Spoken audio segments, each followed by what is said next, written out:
I get paid about $2,000 bi-weekly. I make $70K a year, and this is how I invest my $2,000 paycheck. And first, I just want to preface this by saying it isn't about being perfect. It's about having a system. If you watch any of my last videos, I stress implement a system that works for you. Because without a system, your money follows your habits, and most people's habits are inconsistent. Some months you save, some months you don't. Some months you invest, some months you skip it, and that inconsistency is what keeps people in the same position year after year. So right when I get my $2,000 paycheck, the first thing that gets handled is fixed expenses. These are non-negotiables. Things like car payment, basic bills, anything that has to be paid no matter what. So for me, my only fixed expense is my car payment. So I put $250 down each paycheck, and I hope to pay that off by the beginning of July, so within the next 2 months. And then aside from that, I also pay off my credit card because my credit card has all my daily spending, anything that I spend throughout those 2 weeks. It usually comes out to around $300 to $350. That's anything for gas, groceries, entertainment, anything that I have that's implemented in there. I know my gym membership's also on my credit card, so that gets paid off. So right off the bat, $600 is taken out, used towards my daily spending and my fixed expenses. And that leaves me with $1,400 left. And this is where most people stop thinking about their money, because once the bills are covered, everything else feels flexible. But that's also where things start to fall apart, because if you don't have a plan for the rest, it gets spent without intention. So my next priority becomes investing. This is where real wealth is built over time. For example, for me,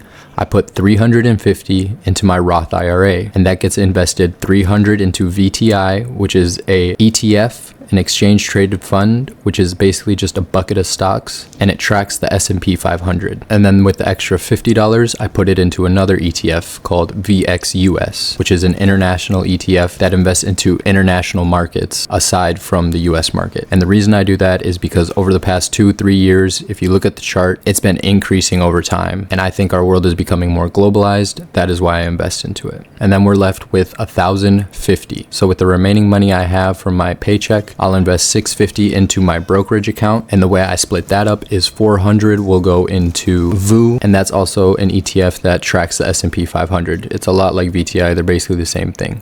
I wouldn't stress over which one you choose.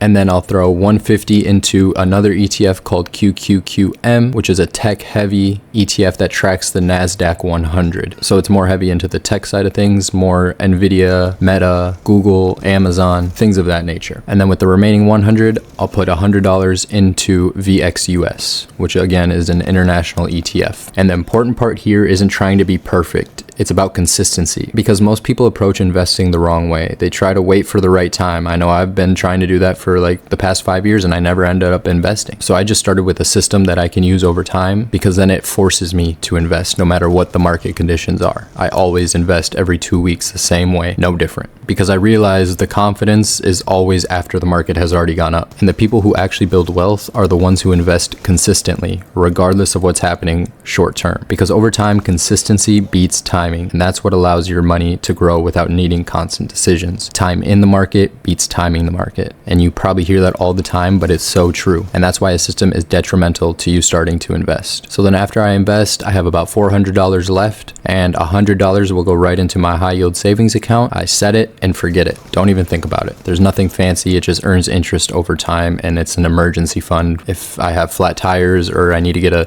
oil change or some medical expense that pops up that I'm unaware of. So that's why I do that. And then after that, there's a smaller portion set aside for opportunities, around $300 or whatever I have left. And this is where you can take calculated risks. Things like individual stocks, ideas you believe in, or anything with higher potential upside. But the key here is control. This isn't your main strategy. It's a small portion of your money that allows flexibility without putting your entire system at risk. Because without that separation, people tend to gamble with money that should be building stability. So for me, right now, I'm just putting $300 into my brokerage account, and I leave it there. Just if there's a dip in the market, then I'll dip into that fund and I'll invest more. But I do have 4 individual stocks that I invest in, and I only buy them when they go under my entry level. The 4 stocks that I have are IonQ, which is a speculative long-term hold for me. I have APLD, which is Applied Digital. They build data centers, and that's also a medium-term hold for me. And then I have Arista Networks, which is the software in these data centers, and that's also a medium to long-term hold for me. And then I have a growth stock that's called Grab, and Grab is like an all-in-one platform. DoorDash, PayPal, financial investments, Robinhood, all put into one app. in Southeast Asia. I track a lot of this stuff financially, and they have good financials. I think over the next 5-10 years, they'll be a great stock that I'm glad I put money into. So those are my 4 individual stocks. I only invest into those when they go under my entry level. And again, that's only about 5 to 10% of my whole portfolio. So nothing crazy, but over time it'll build. And if one of them hits, great. So just a quick recap. Again, none of this is financial advice. This is just how I use and leverage my money from my paycheck. The full system looks like this. Money comes in, it gets split immediately into investing, saving, spending, and my fixed expenses. And once that structure is in place, you don't have to constantly think about what to do with your money. It's already working for you. It's not about the exact numbers, it's about having a system that you actually follow. Because once your money has direction, building wealth stops being confusing and starts becoming predictable. When I was in my 20s, 22 years old, I had no clue what I was doing, and I just saved up into my bank account, and that did nothing for me. I would just spend it aimlessly, gamble it away, and I wish I would have started sooner. So hopefully this can help you start your system and start implementing it today so you can build long-term wealth. If you enjoyed the video, please hit that subscribe button, hit that like button. It really helps me with the algorithm, and I'd love to keep doing more of this stuff. But that's it for me. Have a good rest of your day, and I'll see you guys in the next one. Peace.